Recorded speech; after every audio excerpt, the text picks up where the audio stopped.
Bernadine asked me to make some closing remarks, some closing comments, and I'll just take a few moments to do that. So first and foremost, I'd like to thank Dr. Bernadine for founding this conference 5 years ago and inviting me to contribute. As you've heard today, it's a conference that is sorely needed, not only to make the invisible highly visible, but also to demystify the Academy. I'd like to extend a special thanks to Heidi McCafferty, who is our technical manager and has been the glue working with Bernadine in making this conference a reality. It's been a pleasure working with you both. Our speakers today have been outstanding. They have been in a class of their own. Each and everyone has brought something very special and quite unique that we can take away and help us to flourish and reach our goals. Something that resonated with me and something that other colleagues have raised throughout the day is what Dr. Anthony Gunter said about authenticity. And it's the importance of bringing your authentic self to the Academy.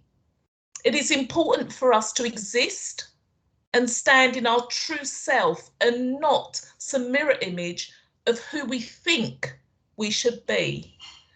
Can I urge you to be you? From personal experience, I'm a big supporter of sponsors. Too few of us have access to people and spaces that can influence and progress our careers. I've said for a long time that it's not important what people say to your face, but more important what they say when you are not in the room and an opportunity is up for grabs. So I'll share a story by what I mean by that. It was a long time ago when I was a department head of sports science at UEL.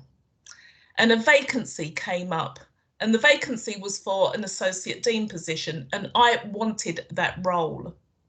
My dean was overlooking me. It was a senior colleague in the university who said to him, "You have quality on your doorstep, but you are looking in the other direction." Her words. And I did not even know that she was sponsoring me at that point. Now look at what she did in her management role, her senior management role. And you know what? She said to him, "I thoroughly believe that Marcia can more than do the job." Now, the dean would not have listened to me, but had no choice but to listen to a senior colleague. You don't need me to tell you that the reality of the Academy is that it's a hotbed of inequalities for staff and students. We've heard about it today. We've experienced it.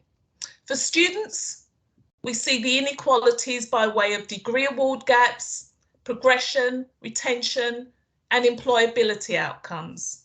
The gaps are prevalent across the sector, with degree award gaps showing no evidence of closing.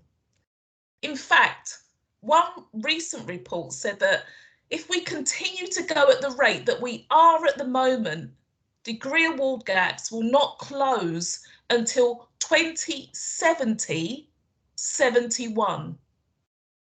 Degree award gaps are the percentage points difference in good degrees between racially minoritized students and their white peers.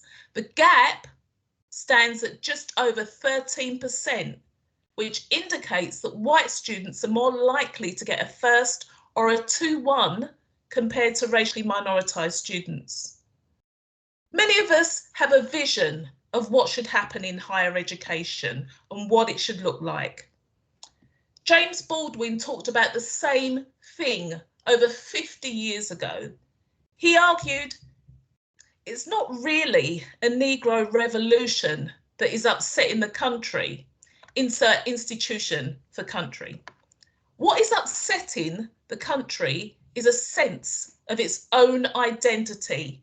If, for example, one managed to change the curriculum in all the schools so that Negroes learned more about themselves and their real contribution to this culture, you would be liberating not only Negroes, you'd be liberating white people who know nothing about their own history. In essence, one is not free until we are all free. And it's our collective responsibility to disrupt the academy within the power that we have. We only need to take a cursory glance at the demographics of the senior management teams across the sector and know that we only have 2 Black people leading higher education institutions. We heard earlier about Baroness Valerie Amos, and she's a master at Oxford University. And she was the first Black leader of a higher education institution, appointed as Director of SOAS in 2015.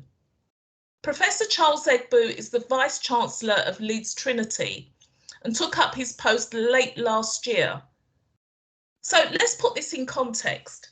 So until 6 years ago, there were no Black Vice Chancellors in the UK. And in total, we have about 6 VCs across the sector who are not white. The situation with Black professors is no different. We have about 45 Black women professors out of about 21,000 in the UK. And I'm pleased that various organisations such as Women in Higher Education Network, WEN, have established the 100 Black Women Professors Now project and are working with a number of institutions across the sector to increase the number of Black women professors. But in order to change the demographic of our academic and professional services staff, we need to be in the academy. It's very difficult to change it from outside looking in. And that's why it's important that we heed the advice, the wise words from today. We need to network, we need to build community and stay in academia. Stay in academia because we need you. Professor Funmi said, we need to be the change and hold somebody's hand. So let's do that. Think about what you heard today from colleagues, and those colleagues are pioneers. And I'm going to highlight 2. Dr. Bernadine founded this conference. Lorraine Jones founded the Black Academy. So my question to you is, what will you do in your academy or within your space to make a difference? I hope you all got some nuggets of gold today to take on your way. I know that I did. And I thank you for taking time out of your schedule to join us. Dr. Bernadine, you founded this conference 5 years ago, and I'm going to hand over to you because I believe that you should have the last word today. Thank you. Thank you, Prof. Marcia. Put me on the spot. Yes, thank you to everybody that has attended today. It has been a powerful session.